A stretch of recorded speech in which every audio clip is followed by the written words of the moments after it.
अहम ख़बर खां खे आगाह कयूं पिया। सहाफ़ी जान मोहम्मद महर क़त्ल केस में मौजूद जज पारां जवाबदार जी ज़मानत वारी दरख़्वास्त ॿुधणी खां माज़रत कई वई। जस्टिस ख़ादिम हुसैन तुनियो जी अदालत जवाबदार बशीर महर जे दरख़्वास्त जी ॿुधणी खां माज़रत कई।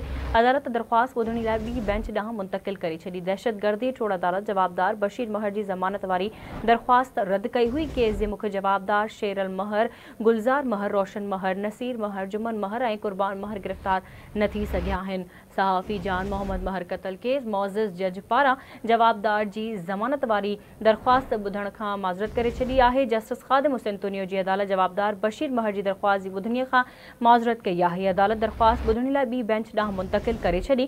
दहशतगर्दी टोड़ अदालत जवाबदार बशीर महर जी ज़मानत वारी दरख़्वास्त रद्द कई हुई। केस जे मुख्य जवाबदारनि शेरल महर, गुलज़ार महर, रोशन महर, नसीर महर, जुमन महर ऐं कुर्बान महर गिरफ़्तार न थी सघिया आहिनि। इन हवाले सां तफ़सील मालूम कंदासीं। आवाज़ न्यूज़ रिपोर्टर मोरडो महर खां। जी मोरडो महर, कहिड़ा तफ़सील आहिनि, आगाह कजो।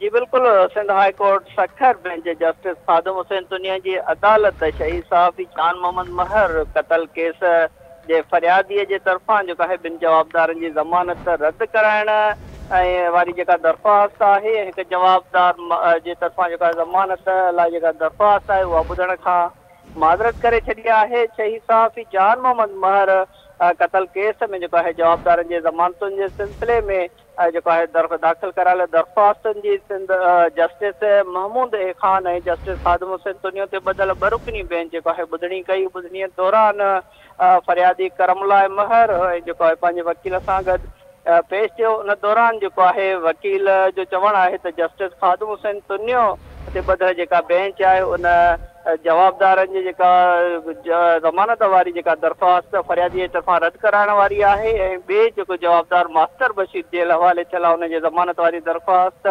ॿुधण खां माज़रत करे छॾी आहे। शहीद सहाफ़ी जान मोहम्मद महर क़त्ल केस में दहशतगर्दी टोड़ अदालत ॿिनि जवाबदार बख्शल महर ऐं बाबर महर जी जेका ज़मानत मंज़ूर कई हुई ऐं हिकु जवाबदार मास्टर बशीर महर जेका हुनजी ज़मानत रद्द थियल आहे।